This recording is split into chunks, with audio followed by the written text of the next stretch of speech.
Gak tahu udah berapa kalinya gue dan keluarga pindah rumah kontrakan. Saking seringnya gue sampai lupa. Tapi pindah ke rumah kontrakan kali ini kayaknya gak akan bisa gue lupain. Karena beberapa kejadian yang gue dan keluarga gue alamin selama kita tinggal di rumah itu. Awal pindah ke rumah ini karena faktor ekonomi sebenarnya. Jadi bokap gue gak sanggup bayar kontrakan yang lama dan mutusin buat nyari kontrakan yang lebih murah. Alhasil kita sekeluarga dapat rumah ini. Gue gak pernah nyangka sih kalau gue dan keluarga gue bakalan dapetin kejadian semenyeramkan itu saat di rumah itu. Karena tampilannya gak kayak rumah horor di film-film seperti biasanya. Malah bisa dibilang ini tipikal rumah yang bagus untuk ukuran harga sewa yang murah. Awal teror di rumah ini adalah lampu. Gue jelasin dulu denah rumah kontrakan ini. Rumah ini terdiri dari 3 petak ruangan. Di bagian pertamanya ada ruang depan yang bisa dibilang cukup luas. Bahkan gue suka ajak keponakan gue buat main di situ, bawa banyak mobil-mobilan yang bisa dinaikin dan space-nya lumayan untuk anak kecil main lari-larian keliling ruangan depan rumah ini. Di petak kedua langsung masuk ke kamar tanpa sekat. Kalian tahulah tipikal rumah kontrakan petakan. Ya kayak gitulah pokoknya. Kamar ini cukup lumayan besar ruangannya. Cukup untuk gue dan keluarga gue tidur berjejer dengan gaya ikan cuek. Di petak ketiga ada dapur dan ada 1 kamar mandi. Dapur ini gak terlalu besar ukurannya, tapi cukuplah untuk keluarga gue. Dan kamar mandi inilah awal mulai sumber teror di rumah kontrakan ini.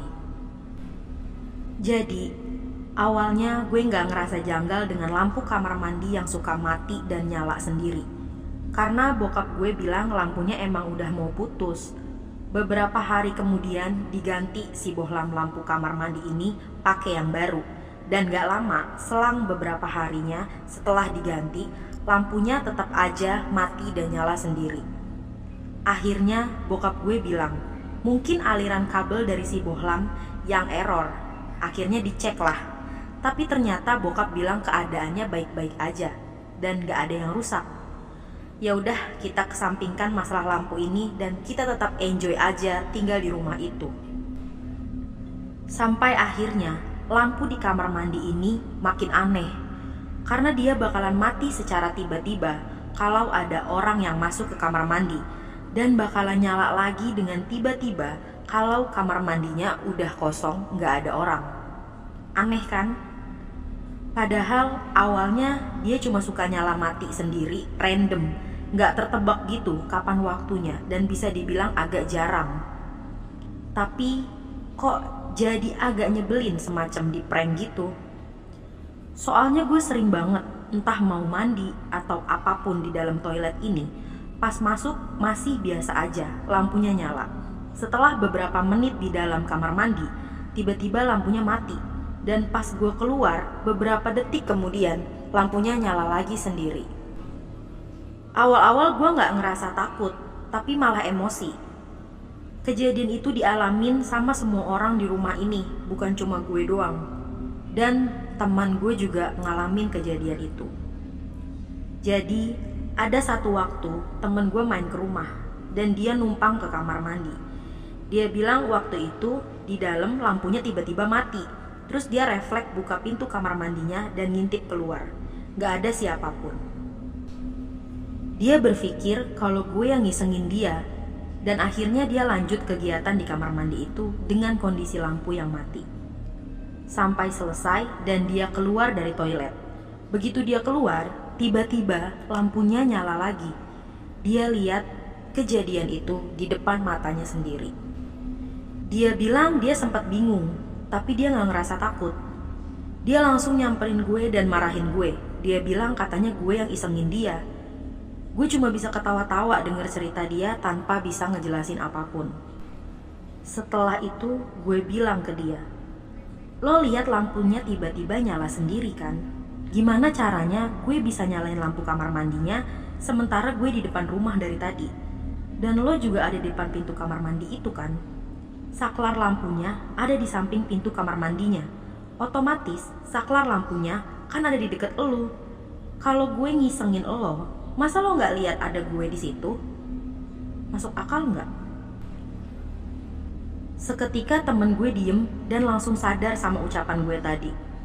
Mau nggak mau, gue ceritainlah keanehan yang dia alamin itu bukanlah keisengan gue. Setelah itu, temen gue nggak kapok untuk main ke rumah. Dia masih beberapa kali suka mampir untuk main. Cuma kalau ke toilet, dia otomatis langsung minta temenin karena dia ngerasa takut. Lanjut ke kejadian berikutnya. Belum selesai masalah lampu, gue dan keluarga gue juga mendapatkan pengalaman horor lainnya. Jadi, awalnya gue suka nggak sengaja lihat ada orang yang lewat dari arah dapur ke arah depan ngelewatin kamar.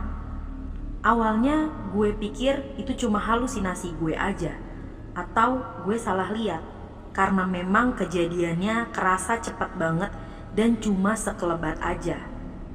Tapi ternyata semua orang di rumah ini juga menceritakan kejadian yang sama dengan apa yang gue alamin. Soal ada sosok yang suka lewat dari arah dapur ke arah depan melewati kamar. Dan yang ngeliat kejadian itu pasti posisinya lagi ada di kamar. Jadi pas lagi di kamar, ada yang ngeliat sosok itu lewat cepet banget dari arah dapur ke arah depan. Saking seringnya ngeliat hal itu, gue sampai tahu bentuk sosok itu. Dia perempuan, outfitnya serba hitam dari kepala sampai kaki. Kalau mukanya sih gue nggak tahu, tapi yang jelas rambutnya panjang banget dan berantakan nggak karuan. Gue sering lari kabur ke depan, nyamperin keramaian kalau abis ngeliat sosok itu. Sampai keluarga gue punya julukan buat dia. Kita panggil dia si Item. Noh, si Item barusan lewat. Kayak gitulah kurang lebihnya kalau salah satu dari keluarga gue abis ngeliat makhluk itu lewat. Dan itu kayak menjadi makanan sehari-hari aja buat kita. Dan jadinya gak takut, cuma kadang agak merinding aja. Jujur, gue betah banget tinggal di rumah itu, karena memang suasana di sekitar rumah itu enak banget, adem, dan tetangganya juga gak suka gibah. Lebih keramah, tapi masing-masing aja gitu hidupnya, gak suka berkerumun dan ngerumpi. Tapi gangguannya kadang bener-bener bikin gue sama keluarga gue pengen pindah lagi nyari rumah yang baru. Karena masih banyak banget hal lainnya selain kedua kejadian itu. Kayak ada perempuan di depan jendela yang ngeliatin terus ke dalam rumah tanpa berkedip. Ada sosok anak kecil duduk di atas lemari.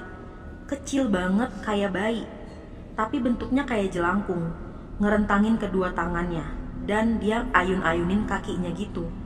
Gue sering banget lihat sosok ini, karena dia emang sering mejeng di atas lemari, apalagi malam hari. Posisinya di kamar. Kalau mau tidur, semua lampu mati. Dan pas lampu itu udah mati, gue ngeliat jelas sosok itu. Dan pas lampunya nyala, sosok itu gak ada. Dan di atas lemari yang tadi ada sosok itu, sebenarnya gak ada barang apapun, kosong. Jadi itu apa? Waktu kejadian itu, jujur gue kayak ngerasa pengen ngungsi aja ke rumah tetangga, saking takut. Karena hampir tiap malam gue pasti ngeliat sosok itu. Dan hal epiknya adalah setelah hampir 2 tahun tinggal di situ, ada satu kejadian yang akhirnya membuat gue dan keluarga gue tahu apa penyebab semua gangguan yang ada di rumah itu.